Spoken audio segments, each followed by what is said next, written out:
व्यर्थ बहुत चलता है। योग में बैठते हैं तो बुद्धि भटकती रहती है। क्यों भटकती है, कईयों को पता है, कईयों को नहीं पता। आज इस पे विस्तृत चर्चा कर लेते हैं थोड़ी सी। टॉपिक बहुत बड़ा है। बोलो, पहली चीज, लक्ष्य अगर महान हो तो मनुष्य व्यर्थ से अपने को बचाएगा।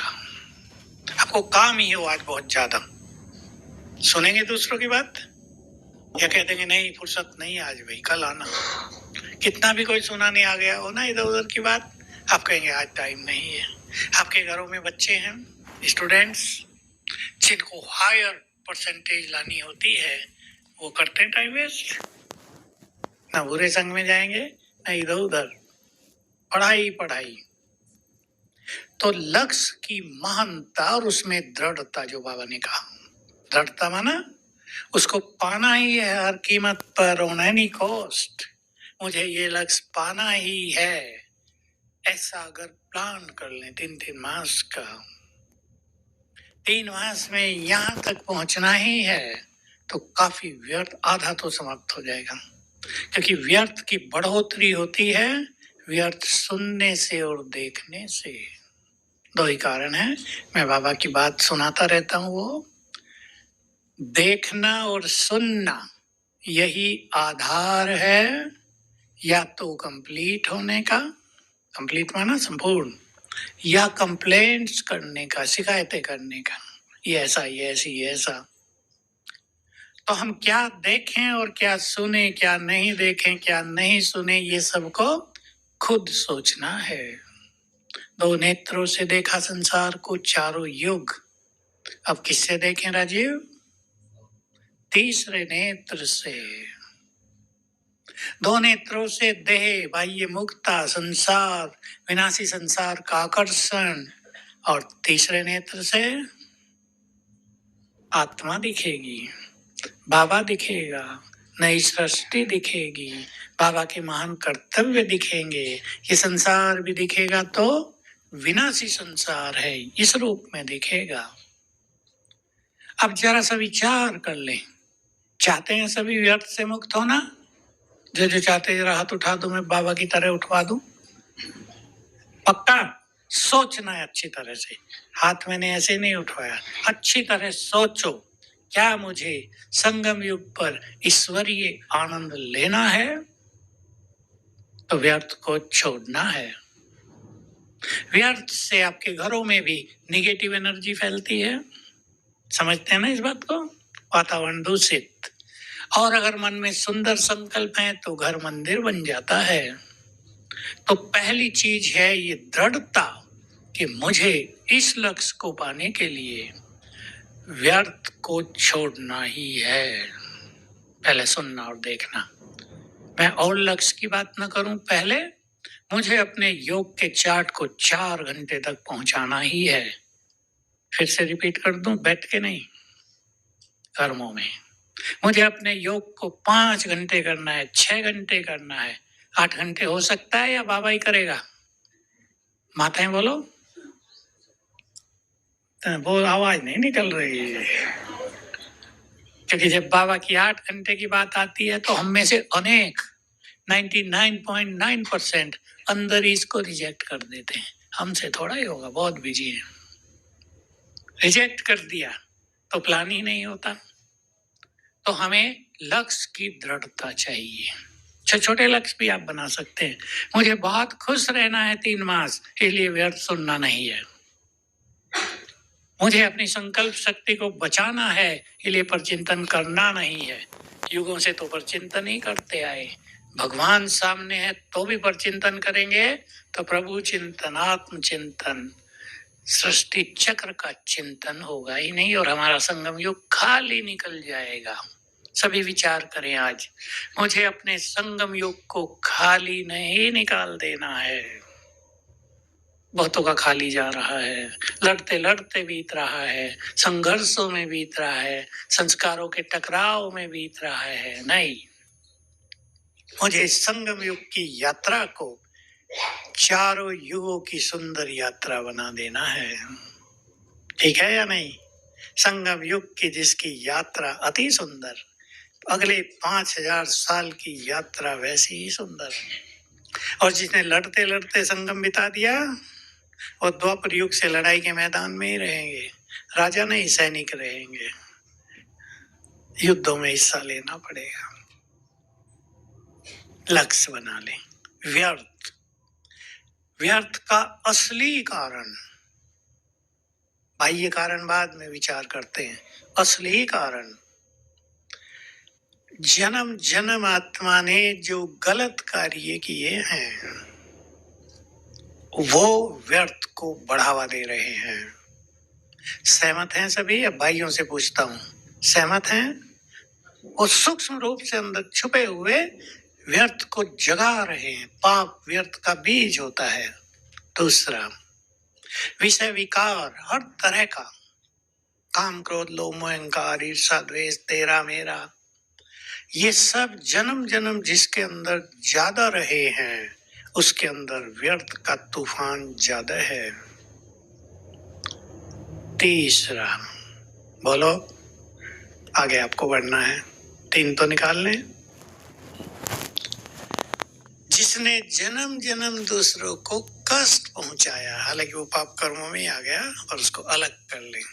जिसने जन्म जन्म दूसरों को कष्ट दिए हैं, दूसरों की संपत्ति हड़पी है, दूसरों को उसका हिस्सा नहीं दिया। आजकल बहुत चल रहा है, भाई भाई का हिस्सा उसको नहीं देता है।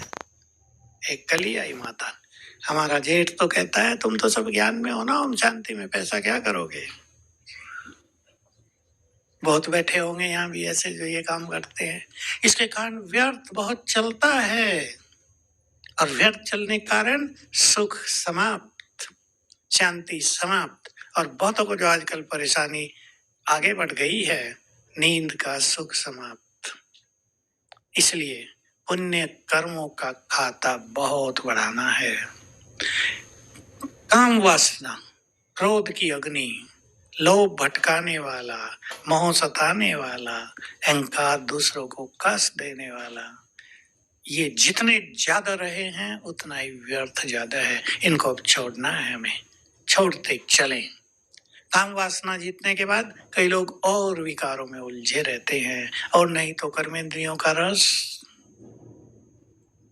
जो अच्छे अच्छे लोगों में दिखाई देता है, कर्मेंद्रियों का राग वैराग नहीं। किसी को खान पान का, किसी को देखने का, आज तो देखने की माया ज्यादा है ना, मोबाइल, ये बाह्य कारण है व्यर्थ संकल्पों के। तो कारण चाहे कुछ भी हो, अब थोड़े और कारणों पे आ जाएं। ज्यादा सोचने की आदत, बातें छोटी, सोच ज्यादा रहे हैं। किसी ने कुछ कह दिया, सारा दिन सोच रहे हैं, फीलिंग की बीमारी। और बाबा के इस महावाक्य को सभी को पक्का कर देना है। जिनके अंदर देह अभिमान ज्यादा है उन्हें ही अपमान की फीलिंग ज्यादा होती है। कोई ये रहस्य सीक्रेट है। इस कारण बहुत लोग संसार में, क्योंकि देहभान बहुत है, तो व्यर्थ संकल्पों के तूफानों में जीते हैं। कम करना है इसको, ज्ञानी आत्माओं को अब विचार करना है कि हमें कैसे कम सोचना है। हाथ में है क्या अपने? सोच के उत्तर दो। हमें कम सोचना है, क्या ये अपने हाथ में है या हमने कह दिया कम सोचो, क्यों सोचती हो, और आपने मान लिया? हो जाएगा ऐसा? नहीं होगा। इसके लिए चाहिए आत्मा में बहुत शक्ति, और वो शक्ति दोनों की, ज्ञान की भी और योग की भी। ज्ञान का बल, ज्ञान हमें बहुत शक्ति देता है, ज्ञान हमें निश्चिंत करता है, बाबा की ओर ले चलता है। अब हम कुछ प्रैक्टिकल बातों पर आ जाते हैं जिनका यूज करके सभी व्यर्थ संकल्पों को कम करेंगे, समाप्त करेंगे। व्यर्थ का एक और सूक्ष्म कारण है, बीच बीच में जो जो मुझे याद आएगा वो बताऊंगा, और समाधान। बहुत पहले की मुरली, 50 साल पहले की, अव्यक्त, कि अपने व्यर्थ को कैसे चेक कर सकते हो। बाबा ने कहा 10 मिनट योग में बैठो, और देखो, चेक करो, मेरे व्यर्थ संकल्प जो चल रहे हैं उनका कारण मैं और मेरा ही है। मैं और मेरा, इसी के कारण संकल्प चलते हैं। अब रोज जो कुछ होते हैं, मैं बड़ा, मेरी बात नहीं मानी गई, माताएं तो आती रहती हैं, दो तो रोज आ जाती हैं, पति मेरी सुनता नहीं। कल भी एक आई, मैंने हंसी में कहा ज्यादा सुनाती होंगी, हंसने लगी। मैंने उसे होमवर्क दिया, मेरी बात मानो तो 1 मास करके देखो, कुछ ना बोलो।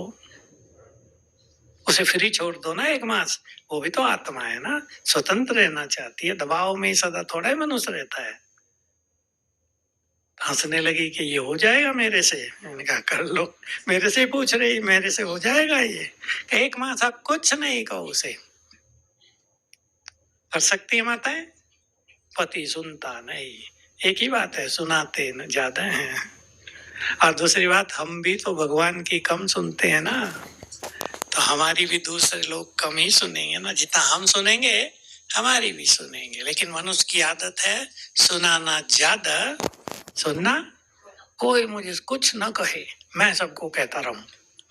तो इस मेंटेलिटी को चेंज करना है हमें।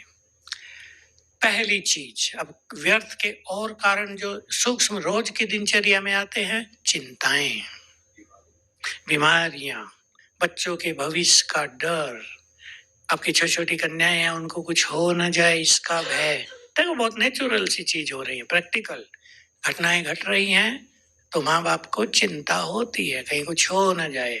स्कूल कॉलेजों का माहौल बिगड़ता जा रहा है, कहीं कुछ हो न जाए। ये सब भी मन को डराने वाले और व्यर्थ को बढ़ाने वाले संकल्प उठते हैं। इनमें क्या चाहिए? एक ही बात में इन सब का उत्तर है। हाँ, नहीं, और श्रेष्ठ भी कौन सा? बाबा पर संपूर्ण विश्वास रखते हुए, बाबा हमारा साथी है। रोज संकल्प करें, मेरे बच्चों के सिर के ऊपर भी बाबा छत्र छाया है, वो उसकी छत्र छाया में सेफ है। करेंगे सभी संकल्प? भाई बहने सब कर लो। हम तो कर भी क्या सकते हैं? अब तो चलो आप कुछ कर भी सकते हैं, उन्हें स्कूल से ले आते हैं, भेज देते हैं, गेट पे ले लेते हैं बच्चों को, लेकिन एक समय ऐसा भी तो आएगा ना, ये सब भी नहीं हो पाएगा। उस टाइम सोचो, कुछ नहीं कर सकते आप, ये प्रैक्टिकल हो रहा है। आज अमेरिका का एक युगल था, भारतीय, बता रहा था, मैंने ऐसे ही बाबा की कुछ बात सुनाई अमेरिका के बारे में, जो बाबा ने कभी कहा था। यहाँ नहीं सुनाऊंगा, मेरे आगे कैमरा रख देते हैं ना ये, पर बात बहुत जबरदस्त है।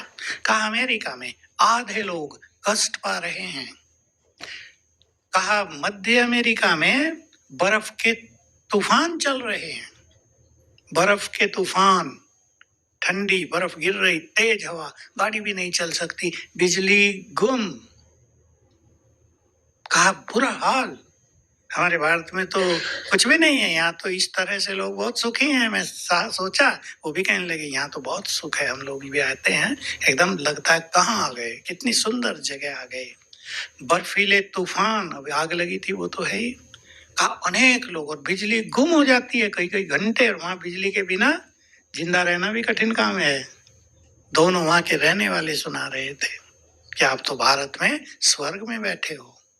तो देखो, अब भी ये स्थिति है। ऐसे में कईयों के साथ होता है, बच्चे अमेरिका में हैं, बच्चा बीमार हो गया, जा नहीं सकते, उसकी ऐसी स्थिति वो फोन भी नहीं कर सकता।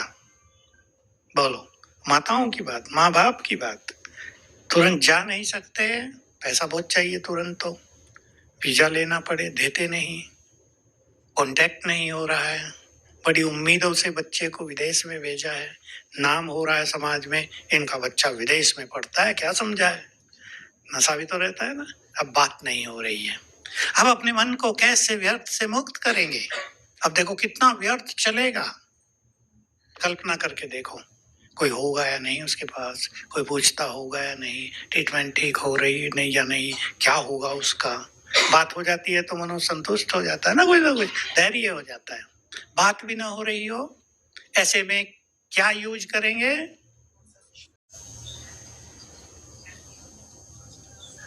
अभी पक्का कर दो, आज से लिख लो जो लिख रहे हैं। बाबा से ऐसा अच्छा संबंध रखो कि बाबा से बात करो और कहो बाबा आप उसके पास पहुंच जाओ, उसे मदद करो। आप भी माता पिता हो, हम माता पिता तो जा नहीं सकते, आप पहुंच जाओ, माता पिता का कर्तव्य निभाओ। देखना जादू होगा या नहीं? करता है बाबा, ये अनुभव हो रहे हैं सबको।